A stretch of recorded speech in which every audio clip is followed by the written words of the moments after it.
Hello बच्चों, आपका हमारे चैनल ITI हब में स्वागत है। आज मैं आप लोगों को डीसी जनरेटर के कैरेक्टरिस्टिक के बारे में बताने जा रहा हूँ। अगर आप लोगों को डीसी जनरेटर के पार्ट्स और एक एक पॉइंट के बारे में जानना है तो आप मेरे चैनल के डिस्क्रिप्शन लिंक में जाइएगा तो आपको वहाँ प्लेलिस्ट मिलेगी। वहाँ से आप डीसी जनरेटर के सारे टॉपिक्स, कंस्ट्रक्शन और वर्किंग की सब देख सकते हैं। ठीक है, चलिए आज मैं आप लोगों को कैरेक्टरिस्टिक बताने जा रहा हूँ जो कि बहुत ही आपका इम्पॉर्टेंट है, चाहे आप NCVT एग्ज़ाम के पर्पज़ से ले लें, चाहे आप कंपटीशन के एग्ज़ाम के पर्पज़ से ले लें। देखिए, कैरेक्टरिस्टिक डीसी जनरेटर की 3 प्रकार की होती है, मैं बता दे रहा हूँ आपको। पहली होती है मैग्नेटाइजिंग कैरेक्टरिस्टिक। Magnetising characteristic. अब देखिए, कोई भी लड़का होता है उसके कई नाम होते हैं। ठीक, कोई क्या कहता है, पिंटू कहता है, क्या कोई स्कूल में उसका नाम विनोद है, कोई पप्पू कहता है, कोई कुछ कहता है। तो इसी कैरेक्टरिस्टिक को कई और नामों से बुलाया जाता है। ये नाम आप जा लीजिए। मैग्नेटाइजिंग कैरेक्टरिस्टिक को हम लोग क्या कहते हैं? No load characteristic. क्या कहते हैं? No load characteristic.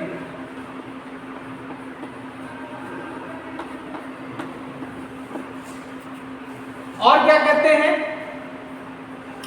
इसको? ओपन लोड कैरेक्टरिस्टिक कहते हैं। क्या कहते हैं? Open load characteristic. Open load characteristic.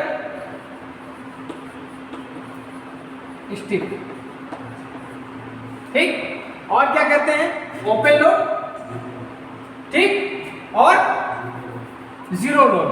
क्या कहेंगे? Zero load.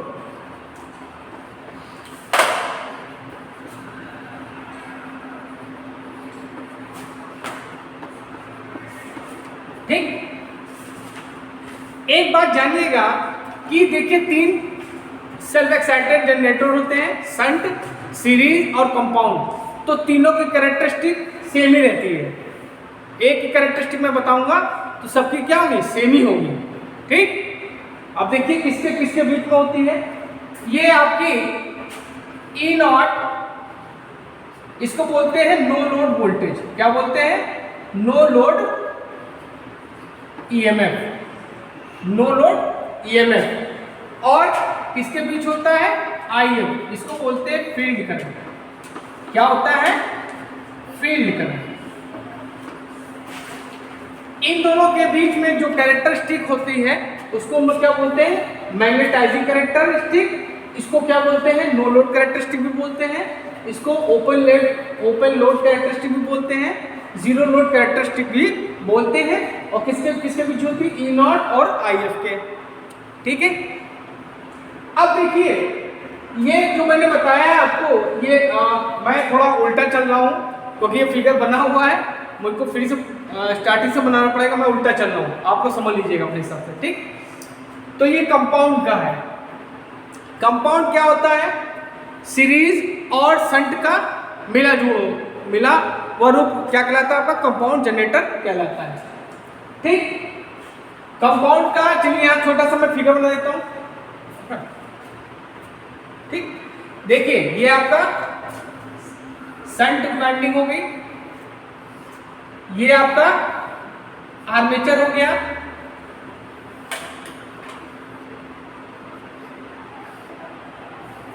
ये आपकी सीरीज फील्ड वाइंडिंग हो गई, और ये आपका लोड हो गया। ये आपका कंपाउंड का छोटा सा फिगर मैंने नन्ना मुन्ना बना दिया है। ठीक है, अब इसको रिप्रेजेंट करेंगे Z1 Z2 से, इसको A1 A2 से करेंगे, और इसको Y1 Y2 से करेंगे। इतना तो आप लोग जानते होंगे।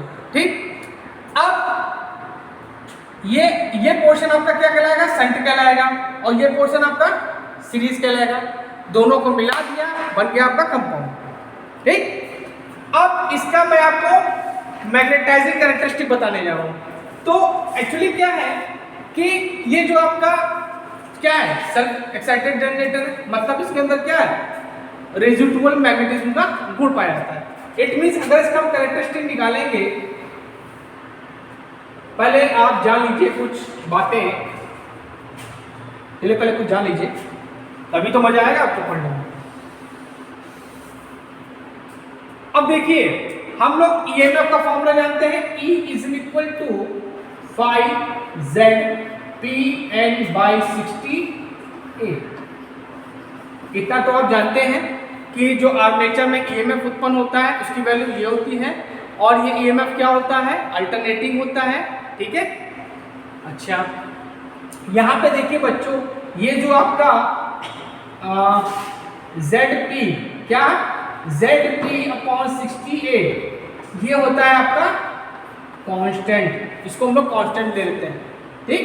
तो अगर इसको हम कांस्टेंट कर देंगे तो E इक्वल टू क्या आ जाएगा आपका K टाइम्स 5N/,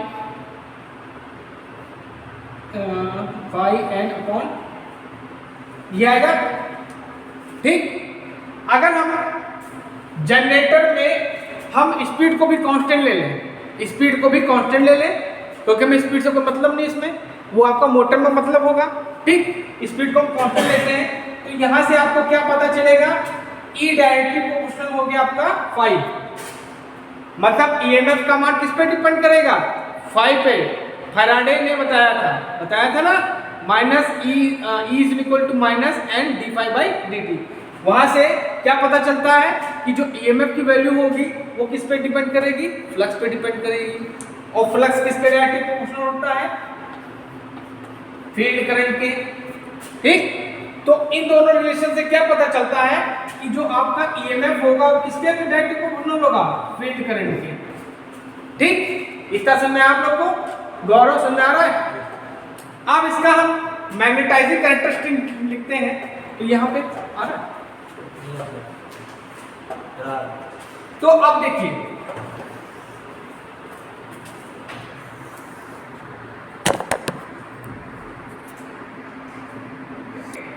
ये आपका पोर्शन जो होता है ये आपका ये रेजिडुअल मैग्नेटिज्म होता है, मतलब इसमें ईएमएफ की वैल्यू कुछ होती है, इसको हम लोग बोलते हैं ER, क्या बोलते हैं ER।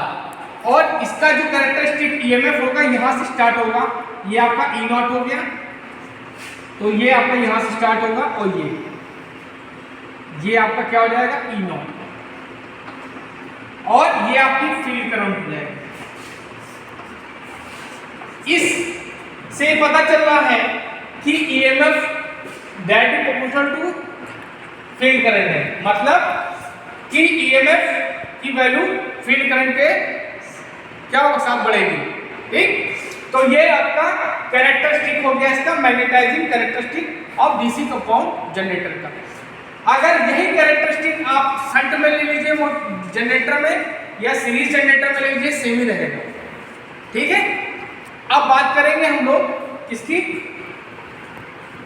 दो कैरेक्टरिस्टिक और होते हैं इंटरनल और एक्सटर्नल। अब देखिए एक कैरेक्टरिस्टिक होती है, एक कैरेक्टरिस्टिक होती है इंटरनल कैरेक्टरिस्टिक। क्या होती है इंटरनल कैरेक्टरिस्टिक।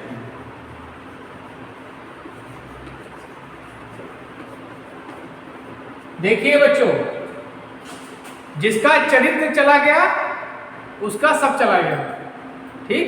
तो तुम लोग अपना कभी चरित्र न गंवाना, चाहे पैसे के लिए हो चाहे किसी के लिए हो, ठीक। तुम लोग मेरे बच्चे हो, ये भी सीख देनी चाहिए, ठीक। अब देखो इंटरनल कैरेक्टरिस्टिक, आपको पता है कि ईएमएफ कहाँ उत्पन्न होता है आर्मेचर के अंदर, ठीक। कैसे याद करोगे, मेथड में बता रहा हूँ, किसी बुक में दिया नहीं है, ठीक।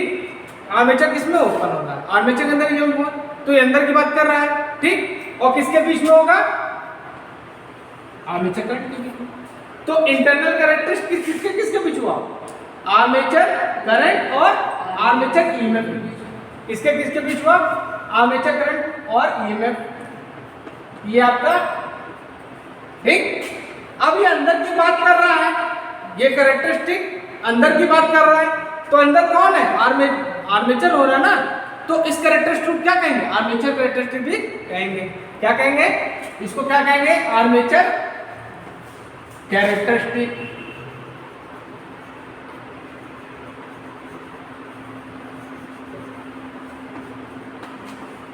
और इसको क्या कहते हैं? टोटल कैरेक्टरिस्टिक भी कहते हैं। क्या कहते हैं? Total characteristic. अब पूछो कि सर टोटल कैरेक्टरिस्टिक कैसे करेंगे? पूछो तो। देखो आर्मेचर, ये करंट आपकी डिवाइड हो जाएगी, यहाँ पे एक आपकी ये हो जाएगी आईएससी हो जाएगी, ये आपकी आईएसएच हो जाएगी। तो भैया मेन काम कौन कर रहा है? आर्मेचर ही तो करंट कर रही है, इसलिए इन दोनों को डिवाइड कर रही है। तो मुखिया कौन है? आर्मेचर करंट है ना, तो इसको बोलते हैं टोटल कैरेक्टरिस्टिक। मतलब दोनों का मालिक कौन है? टोटल यही तो है, तो इसको बोलते हैं टोटल कैरेक्टरिस्टिक। समझ में आया? कभी भूलोगे नहीं? भूलोगे। अच्छा, अब इतने भयानक फिगर तुमको दे दिए हैं, कह रहे यार सर इसमें कई कैरेक्टरिस्टिक दी है। क्यों गौरव? क्यों विकास? इसमें कई सारे कैरेक्टरिस्टिक दे दिए हैं, एक ये कैरेक्टरिस्टिक, एक ये कैरेक्टरिस्टिक, एक ये कैरेक्टरिस्टिक। क्या है? बहुत लफड़ा है। लफड़े को सुलझाओ कैसे? दिमाग से। अब देखो कितना लिख लिए, चलो अब पहले जानो कि कुछ जनरेटर्स होते हैं। ये तो कंपाउंड जनरेटर, कंपाउंड के भी कई पार्ट्स होते हैं। पहला आपको ये दिया है, ओ चलो इससे यहाँ स्टार्ट करते हैं। ये आपकी क्या है? ये ई नॉट है, हाँ? मतलब लोड नहीं है। सारा खेल लोड का है। सारा खेल किसका है? लोड का है। ठीक, तो क्या कर रहे हैं? लोड क्या है? विलन है। क्या है? विलन है। इसको डिस्काउंट करना है। ठीक, अब डिस्काउंट कैसे करेंगे उसको भी समझ लीजिए। देखो इंजीनियरिंग को जो है ना, फन की तरह पढ़ोगे, किसी से कंपेरिजन करके पढ़ोगे तो भी समझ में आएगी। अगर रट्टा मारोगे तो भी इंजीनियरिंग समझ में नहीं आएगी। ठीक, अच्छा देखो अब हम यहाँ पे स्टार्ट करते हैं फ्लैट और लेवल कंपाउंड। देखो फ्लैट लेवल कब कहलाता है? पहले फ्लैट की बात करते हैं। फ्लैट का हो चाहे लेवल का हो,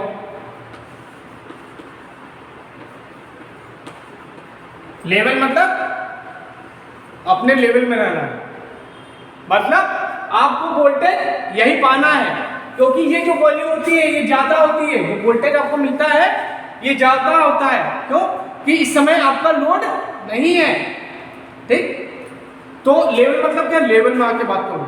मतलब फ्लैट कंपाउंड जो जनरेटर होता है उसमें क्या होता है कि जो आपको वाइंडिंग दिख रही सीरीज वाली, इसको हम ऐसा क्या करते हैं? व्यवस्थित करते हैं। ठीक है, ऐसा व्यवस्थित करते हैं कि जो आपका लोड पे, ये लोड है, यहाँ पे जो लोड के कारण जो आपको यूनिट मिलेगा उसकी वैल्यू क्या होगी? जब इसके बराबर होगी। ठीक है, तो वो जनरेटर क्या कहलाता है? फ्लैट कंपाउंड कहलाता है। मतलब लेवल में बात कर देगा। ठीक, मतलब कि जो हम क्या करेंगे, इस टर्म्स को ऐसा व्यवस्थित करते हैं कि लोड के क्रॉस जो हमको ईएमएफ मिलेगा, ये लोड पे जो आपको ईएमएफ मिल रहा है उसकी वैल्यू क्या होती है?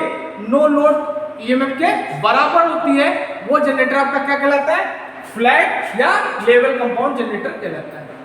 ठीक, तो उसकी कैरेक्टरिस्टिक हमने कहाँ दिखा दी है? ये तो आपका ई नॉट है, तो इसकी वैल्यू क्या हो गई? ये देखो यहाँ पे आ गई। लेवल में आ गया, नहीं आ गया? तो इसी बोल देंगे फ्लैट लेवल कंपाउंड कैरेक्टरिस्टिक। समझ में आया? अब आते हैं ओवर स्मार्ट, मतलब ओवर स्मार्ट। अब क्या किया? ओवर की बात करते हैं। Over compound generator. अब भैया इनको कुछ और ज्यादा एडवांस कर दिया गया, जिसके कारण क्या होगा? जो आपका ईएमएफ मिलेगा वो इससे ज्यादा मिलेगा। वो जनरेटर क्या कहलाता है? आपका ओवर कंपाउंड कहलाता है। मतलब जो आपको ईएमएफ मिलेगा वो क्या होगा? इससे भी ज्यादा मिलेगा। वो जनरेटर आपका क्या कहलाता है? Over compound. तो उसका कैरेक्टरिस्टिक देखिए यहां से ये है। ठीक, अब आते हैं हम अंडर कंपाउंड। अंडर कंपाउंड क्या बेचारा? कमजोर है। वो भाई साहब अपर लेवल पहुंच गए, ये बेचारे नीचे रहे। अब उस कंडीशन में क्या कि इसी का गर्दन को पकड़ना है। किसको पकड़ना है? इसी गर्दन पकड़नी है। जैसे मैंने आपको आर्मेचर सेक्शन पढ़ाया था, किसको पकड़ना था? आपको आर्मेचर फ्लक्स को पकड़ना है। वही डिस्टर्ब कर रहा था, मेन फील्डिंग वाला आ रहा था, रास्ते में खड़े हो गए तो मैं नहीं जाने देंगे, तो डिस्टर्ब हो गया बेचारा, है ना। तो हमको इसी को लेना है। अब इसको ऐसा स्टेबल करते हैं, ऐसे टर्न्स करते हैं कि अब जो आपका ईएमएफ मिलेगा वो क्या होगा? इससे कम होगा। तो वो क्या कहलाता है? अंडर कंपाउंड कैरेक्टरिस्टिक कहलाता है। वो जनरेटर आपका अंडर कंपाउंड कहलाएगा और उसकी कैरेक्टरिस्टिक क्या कहलाती है? अंडर कंपाउंड कैरेक्टरिस्टिक कहलाती है। अब आते हैं डिफरेंशियल। तुम लोगों ने डिफरेंशियल क्या बताया था? जब दो फ्लक्स होते हैं फील्ड के, ठीक, उनमें जो डिफरेंस आता है, दोनों में डिफरेंस आ जाए तो वो क्या कहलाता है? आपका डिफरेंशियल कहलाता है।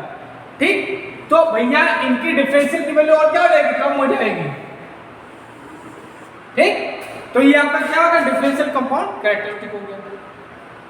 और ये क्या दे दिया आपको? शंट का दे दिया कैरेक्टरिस्टिक, और ये आपका सीरीज का दे दिया है। ठीक, तो हमारे ख्याल से आपको एक कंपाउंड को समझ में आ गया हो कैरेक्टरिस्टिक। आपकी बुक में इतना नहीं डीपली दिया, लेकिन इसको समझ लो जैसे मैं समझाया। नोट करना है नोट कर लो, तो फोटो खींचना है खींच लो। इसके बाद तुमको बताते हैं क्या? सीरीज का।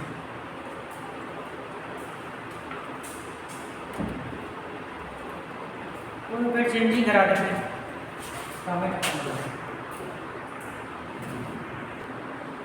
अब देखिए हम लोग सीरीज जनरेटर की बात करते हैं।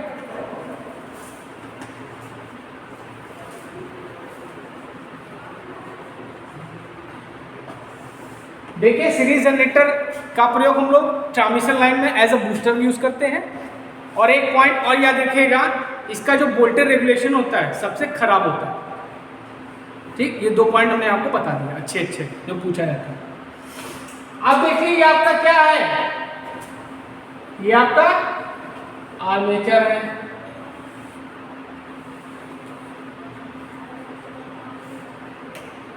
ठीक, और ये आपकी क्या हो गई? Series field winding. और यहां पर मैं क्या लगा दिया? अमीटर लगा दिया। और यहीं पे हमने पैरेलल में वोल्ट मीटर लगा दिया। समझ लो।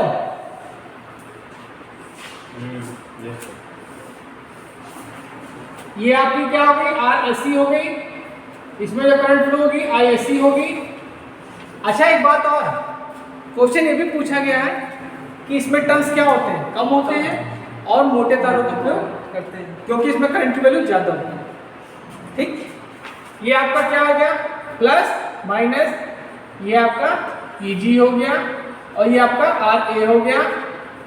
और इसका वैल्यू कितना होता है? 1 ओम होता है। ये भी क्वेश्चन पूछा गया है कि आर्मेचर का प्रतिरोध हम लोग कम क्यों रखते हैं? क्यों रखते हैं? वोल्टेज ड्रॉप कम हो। और कितना होता है? लगभग 1 ओम होता है। दो पॉइंट बता दिए। ठीक, इसको बोल दिया हमने A1 A2 Y1 Y2। ठीक, अच्छा हमने क्या बताया कि मैग्नेटाइजिंग कैरेक्टरिस्टिक सबका सेम होता है। भैया लोड नहीं लगा तो वोल्टेज बढ़िया ही होगा, तो उसको बताने की जरूरत नहीं। बता दें, बता दें, छोड़ो रहे। अब हम इंटरनल कैरेक्टरिस्टिक के बारे में बात करेंगे। ठीक, इंटरनल कैरेक्टरिस्टिक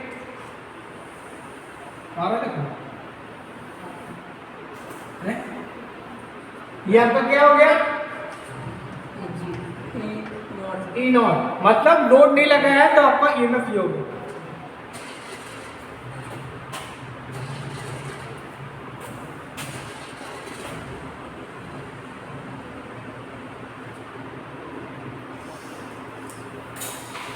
इंटरनल कैरेक्टरिस्टिक देखते पहले।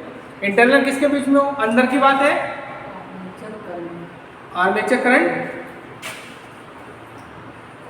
और EG के बीच। ठीक, अब जो आपको ये वोल्टेज मिलेगा EG, ये ऐसे मिलेगा। ये आपका हो जाएगा EG। ये वैल्यू क्या होगी आपकी, ये आपका हो जाएगा armature reaction, armature reaction. Armature reaction के कारण क्या होता है, जो ईएमएफ की वैल्यू क्या होती है, थोड़ा कम हो जाती है। ठीक, नो नो नो, मैं संट में बताऊंगा, वो बताते भी नहीं है सर क्या बता रहे हो, हम संट बताने लगे।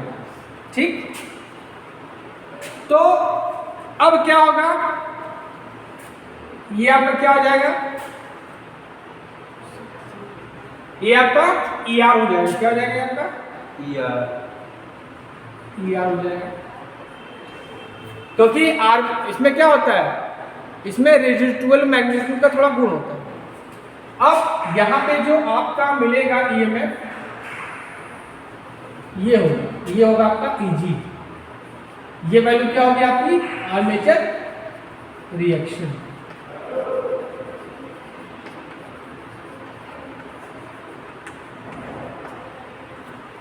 मतलब आर्मेचर रिएक्शन के कारण जो EG वैल्यू क्या हो जाएगी, कम हो जाएगी।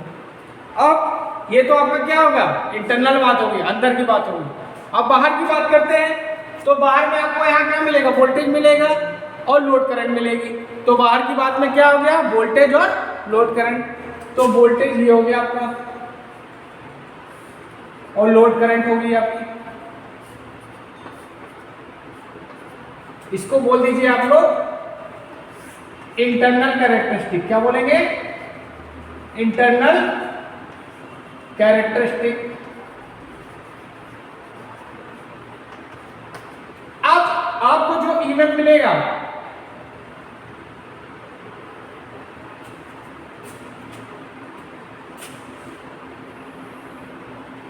ये वोल्टेज जो आपको मिलेगा, अब ध्यान दो बेटा, हमने बताया था कि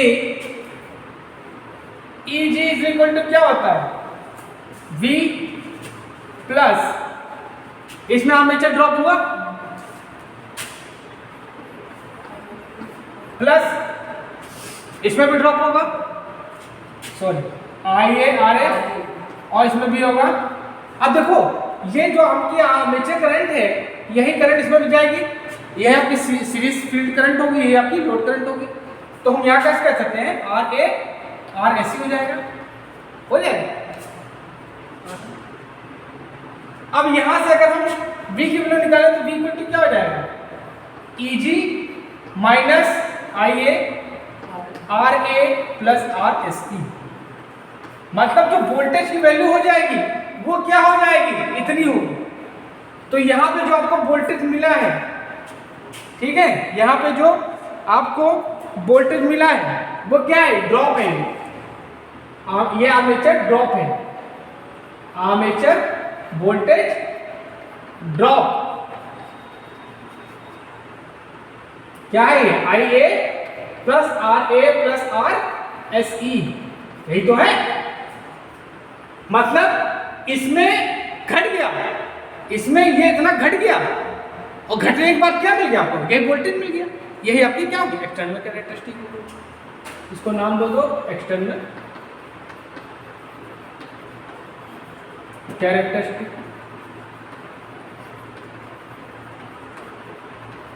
समझ में आया इतना, कोई डाउट, क्लियर है सब, ठीक। फोटो लेनी है अजुद्दीन, फोटो लेनी है कि नोट्स लिख लो बाद में, चलो।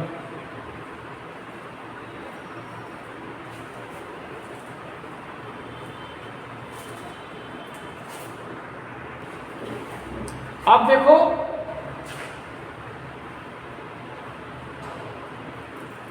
संट के बारे में बात करते हैं। संट, संट माने क्या होता है, समांतर, यूं समांतर, ऐसे यूं समांतर, ठीक। ये आपकी क्या हो गई,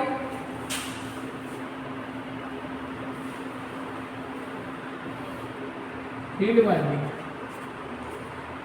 ठीक। इसमें टर्न्स क्या होते हैं, ज्यादा होते हैं, पतले तार होते हैं। ठीक, अब भैया यहाँ पे करंट आएगी ना, एक आएगी ना, आएगी करंट एक आएगी। अब उसको किससे नापोगे, किससे फॉलो होगी? अमीटर लगाओगे नहीं लगाओगे? लगा दिया। अच्छा, अब यहाँ पे हमने क्या लगा दिया, आपका आर्मेचर हो गया।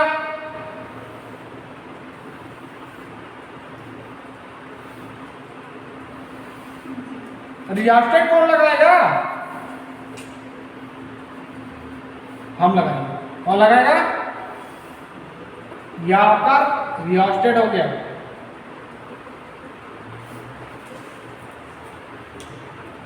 ठीक भैया, इसको कंट्रोलिंग में कुछ चाहिए नहीं चाहिए है? अब ये आपका ईजी हो गया। अब भैया यहां से करंट फ्लो होगी नहीं होगी यार नीचे करंट, तो यही तो करंट फ्लो हो रही थी यहां पे। अब यहां पे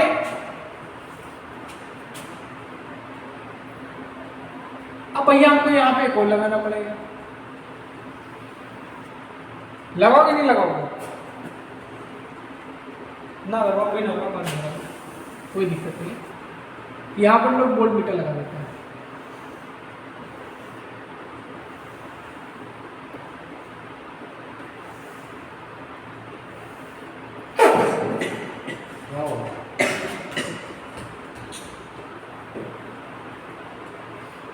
यहाँ पे हमने क्या लगा दिया, एक वोल्ट मीटर लगा दिया।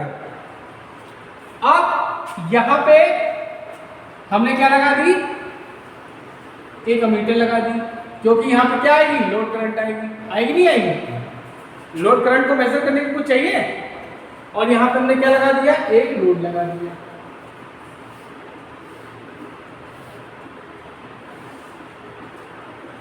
ठीक है, कोई दिक्कत? तो ये आपका क्या बन गया है, सर्किट डायग्राम बन गया। अच्छा, शंट में होता क्या है? शंट ऐसा जनरेटर है जिसका वोल्टेज रेगुलेशन क्या होता है, सबसे अच्छा होता है। और हमको वहां पे चाहिए जहां पे हमको कांस्टेंट वोल्टेज चाहिए, जहां पे हमको कांस्टेंट वोल्टेज चाहिए, वहां पे हम इसका प्रयोग करते हैं। ठीक, अब इसकी हम अगर हम इसका निकालें मैग्नेटाइजिंग कैरेक्टरिस्टिक, तो सबका क्या होता है, एक ही होता है, होता नहीं होता है। ये आपका क्या हो जाएगा, रेजिडुअल मैग्नेटिज्म हो जाएगा। ये यहां से आपका चल जाएगा, ये आपका ई नॉट हो गया, ये आपका फील्ड करंट हो गया।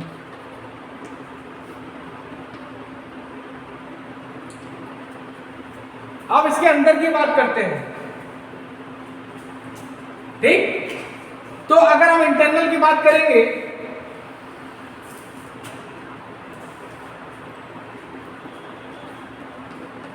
ये आपका क्या होगा, ई नॉट हो गया।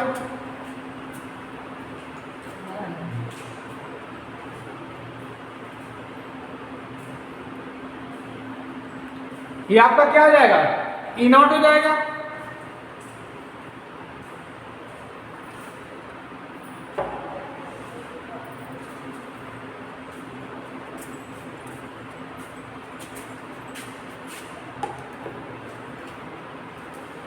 ठीक है, अब देखो यहां पे हमने क्या बताया था कि भैया इसमें कुछ, इसमें डीसी जनरेटर पे लोड का ज्यादा इफेक्ट नहीं होता, लोड का ज्यादा इफेक्ट नहीं होता।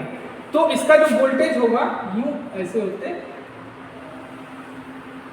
ये होता है। ठीक, तो ये क्या आ जाएगा, ये आपका हो जाएगा easy oblique I a characteristic, और इसको यहां भैया क्या करो, डॉटेड मिला दो। ये आपका क्या हो जाएगा, ए हो जाएगा। ये आपका क्या हो जाएगा, ये आपका ईजी हो जाएगा। ये आपका कौन सा कैरेक्टरिस्टिक हो गया, इंटरनल। ठीक, अब हम एक्सटर्नल की बात करते हैं। तो एक्सटर्नल में क्या हो जाएगा, कुछ ज्यादा ही हो जाएगा।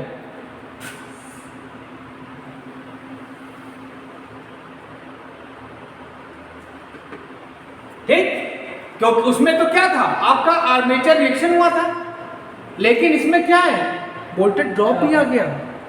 तो भैया हमारे ये 20 पॉइंट हो जाएगा। ये कैरेक्टरिस्टिक आपकी क्या हो जाएगी, बी ऑब्लिक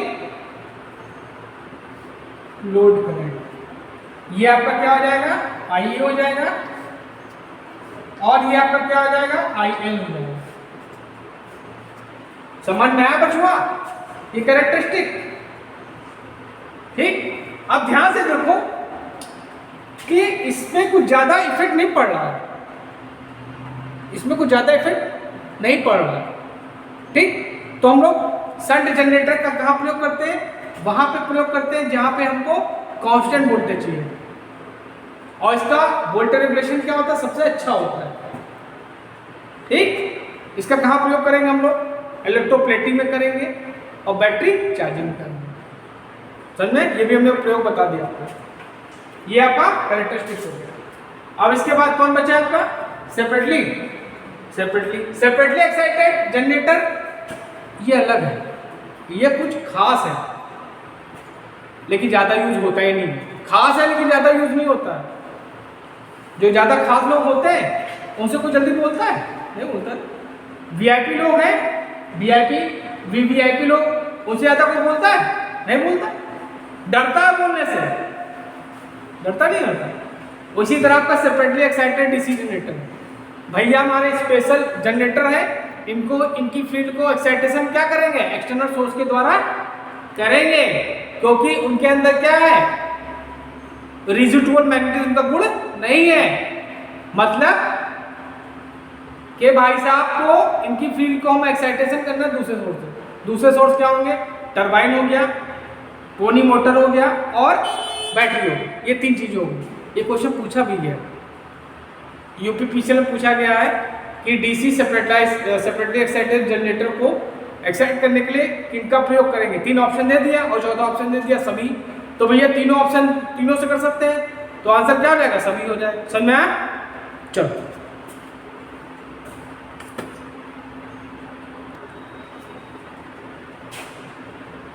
अब चलिए हम लोग बात करेंगे सेपरेटली एक्साइटेड के बारे में।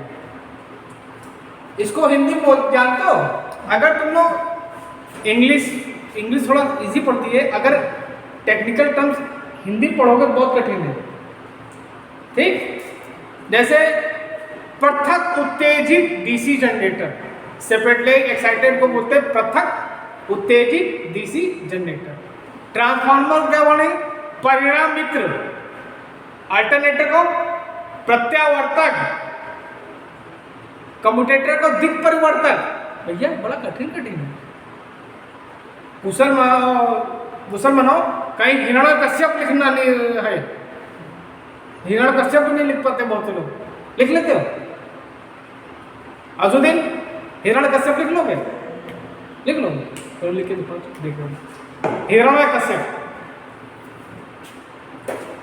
हिरण्याक्ष, चल छोड़ो ना, मतलब मजा आता है। Separately excited DC generator,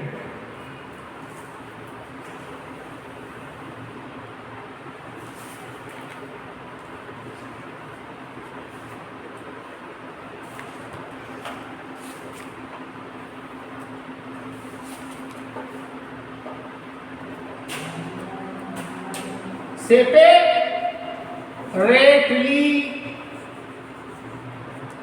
excited DC generator. ठीक बेटा, अब देखो इसका फिगर कैसे बनाते हैं।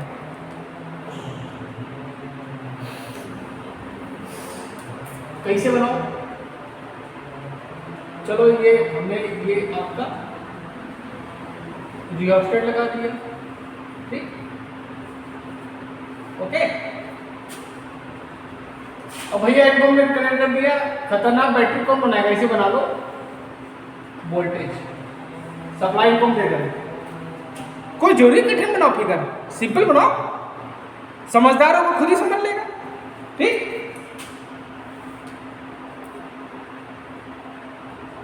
ये हो गया, ये हो गया। अमीटर क्यों लगाया, क्योंकि फील्ड करंट चाहिए और वो उत्पन्न होगी यहाँ से। और ये आपकी बाइंडिंग हो गई, फील्ड बाइंडिंग, समझो नहीं समझे?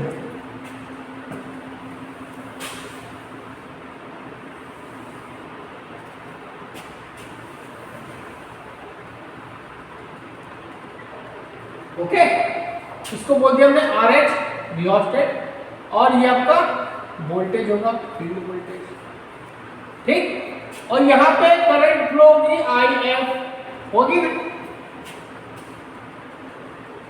ठीक। और ये आपका RF होगी, मतलब इसकी फील्ड को हमने एक्साइटेशन किया क्या इसके द्वारा, ठीक। अब भैया क्या करेंगे, यहां पे हमने आर्मेचर ले लिया,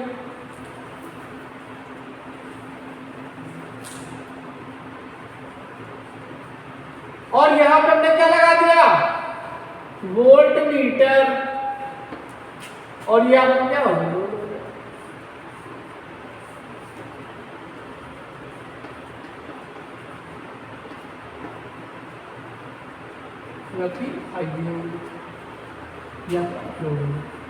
ये भाई साहब जो जनरेटर है ना, बहुत स्पेशल जनरेटर है, वीआईपी, और वीआईपी जल्दी कोई पास जाता नहीं भैया, अच्छा मत हो। तो इनका जनरेटर का प्रयोग आजकल नहीं होता, पहले होता था लेकिन अब नहीं होता। क्यों भैया, खर्चा ज़्यादा बढ़ जाएगा यार, इनकी फील्ड को एक्साइट करो अलग से, अलग चीज़ और लेके आओ, इनकी फील्ड को एक्साइट करो तब चलेंगे भैया हमारे। तो भैया इतना पैसा नहीं है हमारे पास ना, साला एक खर्चा और नहीं बढ़ जाएगा, बैटरी लेके आओ अलग से, मोटर, कोई पोनी मोटर लेके आओ, हाँ। तो इसका ज़्यादा यूज नहीं करता आजकल आदमी, क्या पैसा बचाने में लगा हुआ, क्योंकि आगे चल के महंगाई है।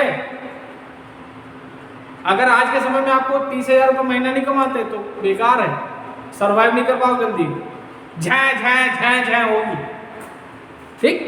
तो ये आपको सेपरेटली एक्साइटेड डीसी मोटर, ठीक। अब इसकी हम बात करें मैग्नेटाइजिंग कैरेक्टरिस्टिक की, तो इसमें क्या होगा, इसमें क्या होता है, सब एक्साइटेड तो है नहीं, तो आपका जो इसका कैरेक्टरिस्टिक होगा ऐसे बनेगा, ये आपकी फील्ड करंट हो गई और ये आपका ई नॉट हो गया, तो भैया झम से बनेगा इसे, ये आपका क्या होगा, मैग्नेटाइजिंग कैरेक्टरिस्टिक हो गया, ठीक। चलो बताओ गौरव, खड़े हो, इंटरनल कैरेक्टरिस्टिक किसके बीच में होती है, चलो बताओ।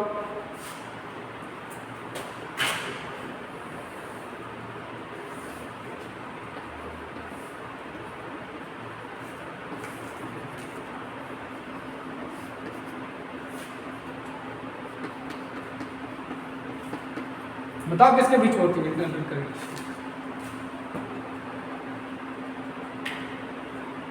सामने लिखा है, बना दिया, बताओ ना,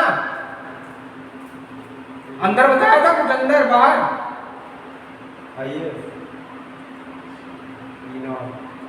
इसके इसके का नेटवर्क कार्ड से पढ़ता नहीं है, खड़े हो, आंसू तुम बताओ, क्या अंदर, तुम बताओ, ईजी और आर्मेचर करंट, ठीक। ये दिख रहा है ना, अंदर बन रहा है, ठीक। अंदर बाहर से आप करो ना, और यहाँ वोल्टेज आप लोड करंट मिल रही है, यहाँ पे देखो लोड करंट मिल रही है, तो ये बाहर की बात हो रही ना, तो एक्सटर्नल किसकी हो, लोड करंट और वोल्टेज की बात हो रही, ठीक। इसीलिए अंदर बाहर करके समझाया तुमको, ठीक। अच्छा, अब इसमें क्या होगा, पहले क्या होगा, आर्मेचर रिएक्शन ड्रॉप होगा इसमें, तो आपको वोल्टेज क्या मिलेगा यहाँ पे, ये जो ईजी होगा ये आपका आर्मेचर रिएक्शन खा जाएगा इसको, आर्मेचर रिएक्शन क्या करेगा, इसके वोल्टेज को खा जाएगा। तो आर्मेचर रिएक्शन को हमने कम करने के लिए दो मेथड बताए थे आपको, इंटरपोल्स और कंपनसेटिंग वाइंडिंग, दोनों क्या होती है, आर्मेचर के सीरीज में लगा देते हैं। ये क्या करते हैं, आर्मेचर के फ्लक्स का गला दबोच देते हैं, वही डिस्टर्ब करता है ना, समझ में। अब तुम लोग एनसीबीटी एग्जाम दोगे तो यहाँ पे क्वेश्चन है कि यहाँ पे एक्स बना दिया, समझ लो, और पूछा है कि एक्स किसको डिनोट कर रहा हूँ, ये क्वेश्चन है एनसीबीटी क्वेश्चन, जब सॉल्व करोगे तो उसमें है ये डायरेक्शन, यहाँ पे आर्मेचर रिएक्शन के ड्रॉप को दे दिया इन्होंने, आर्मेचर रिएक्शन ड्रॉप।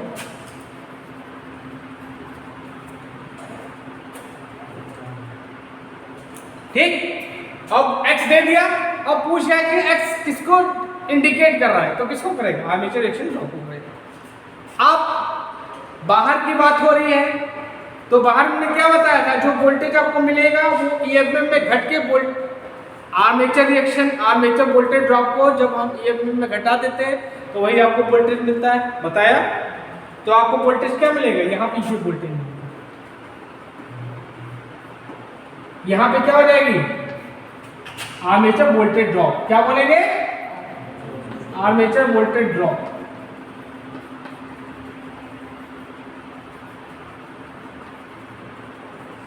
समझे भैया, ओके। कुछ बताने आपके दिमाग में आया तो बोल दो। तो ये आपकी क्या हो गई, इंटरनल कैरेक्टरिस्टिक।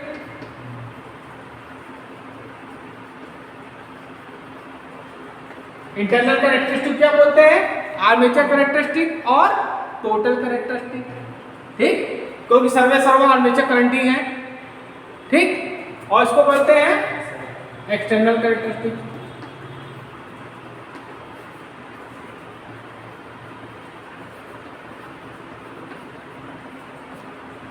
तो समझ में आया सबके कैरेक्टरिस्टिक। हवा बनाए रखे थे सर, कैरेक्टरिस्टिक समझ में नहीं आया, समझा लीजिए, यही हुआ था। अरे कोई चीज समझ के पढ़ो, कुछ नहीं हुआ है।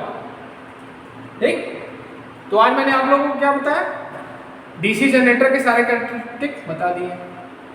आई होप आप लोगों को समझ आएगा। और अगर आप मेरे चैनल पर नए हैं तो प्लीज़ मेरे चैनल को लाइक करिए, शेयर करिए, जिससे मैं आप लोगों की अच्छे से तैयारी करा सकूँ। Thank you.